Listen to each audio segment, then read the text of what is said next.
Je remercie franchement M. le ministre qui nous a fait une visite surprise. Pour ce qui concerne le foncier à Koya, comme vous le savez, Koya, 90% des affaires, c'est purement domanial.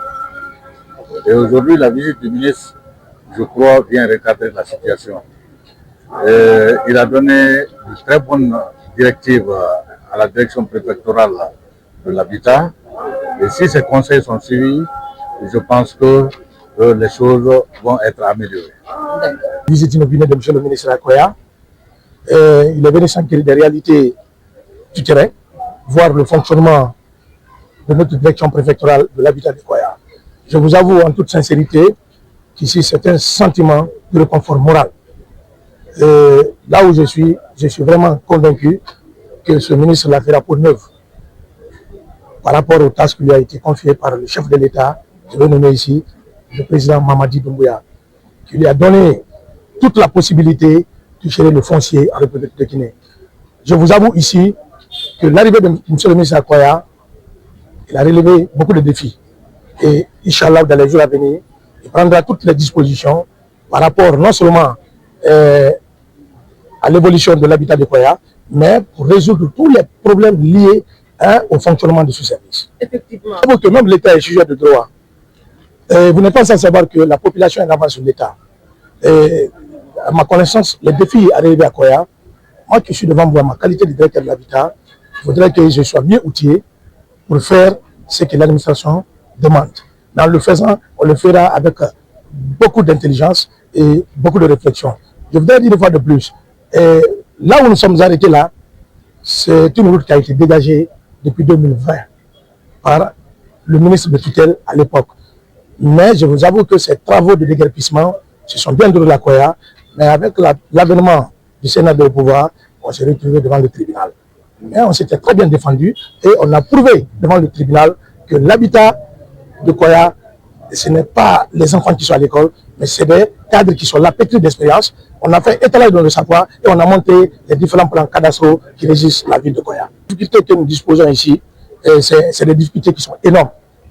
Manque d'engins roulants pour le fonctionnement du service. Nous n'avons pas d'ordinateur et il faut impérativement que le ministre mette dans sa feuille de route l'informatisation du cadastre foncier. Parce qu'aujourd'hui, si nous devons travailler à Koya pour que... il faut également reconstruire la direction de l'habitat. Le bâtiment qui est derrière nous ici, c'est un bâtiment qui est en location. La Guinée doit transcender ces étapes.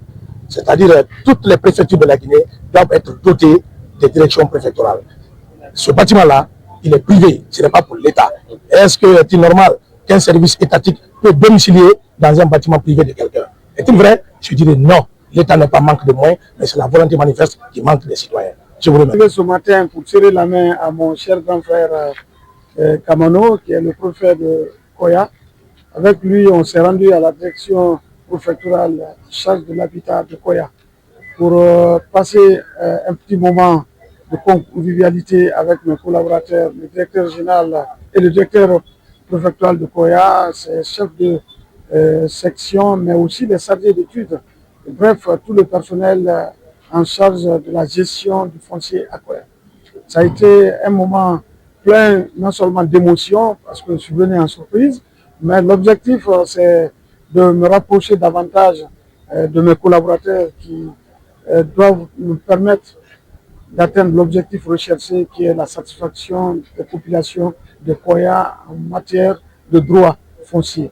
Vous avez compris que depuis mon arrivée à la tête de l'habitat, des réformes ont été engagées, lesquelles réformes devraient nous permettre à coup sûr de répondre aux préoccupations de nos concitoyens. Koya fait partie des zones sensibles en termes d'occupation du sol, raison pour laquelle j'ai bien voulu, en compagnie de M. le Préfet, comprendre les problèmes actuellement en surface, mais aussi proposer des solutions pour permettre aux citoyens de vivre ensemble et l'habitat de Koya de poursuivre correctement son travail par rapport aux différentes réclamations. J'ai constaté à l'habitat quelques problèmes qui méritent d'être corrigés très rapidement parce que la digitalisation tant souhaitée par le chef de l'État doit être poursuivi, chose en cours aujourd'hui au niveau de l'administration centrale, mais les services déconcentrés doivent être complètement digitalisés. Le manuel va s'arrêter à bientôt à Koya. Je promets de tenir au bon bout les problèmes que j'ai constatés moi-même. Ils ne sont pas du tout équipés, pas d'ordinateur, c'est vrai. L'administration fera son mieux pour équiper les travailleurs. Aussi, les situations se trouvent à différents niveaux. Quant à la gestion du personnel, j'ai donné des instructions fermes au directeur pour permettre de faire un assainissement, avoir un personnel utile pour le bon fonctionnement de la direction de Koya. Je profite de l'occasion pour remercier sincèrement monsieur le préfet de Koya pour l'accueil, mais aussi la direction de l'habitat pour la qualité de l'accueil. Des problèmes en amont sont déjà pris en charge par le préfet qui m'a rassuré de la qualité des relations avec la direction de l'habitat.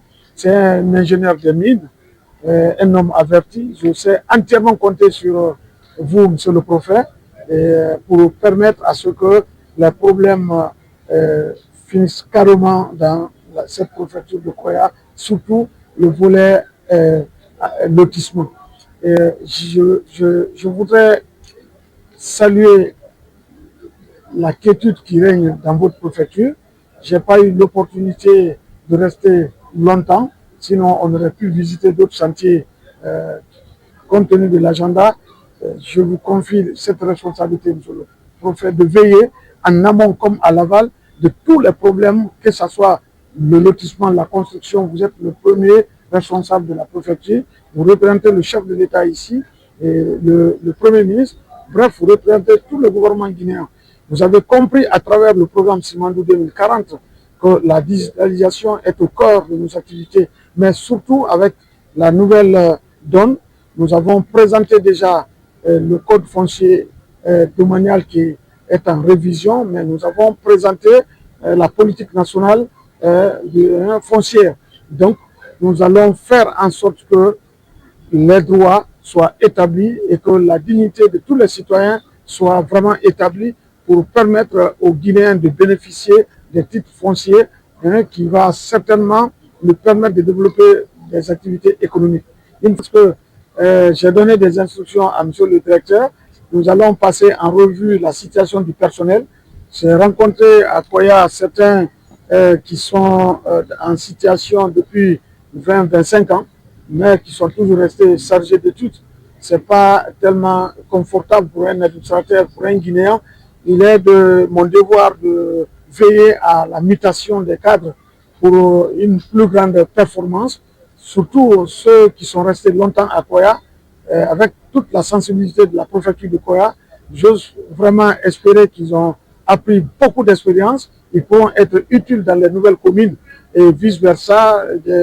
D'autres cadres viendront occuper la position actuelle. Et il est de mon devoir aussi d'accompagner mes collaborateurs cadres pour des questions de promotion. Quand on est resté 10 ans, 15 ans, 20 ans en chef de section, les opportunités qui s'ouvrent pour les postes de division doivent être ouverts à ces cadres expérimentés, mais surtout intègres.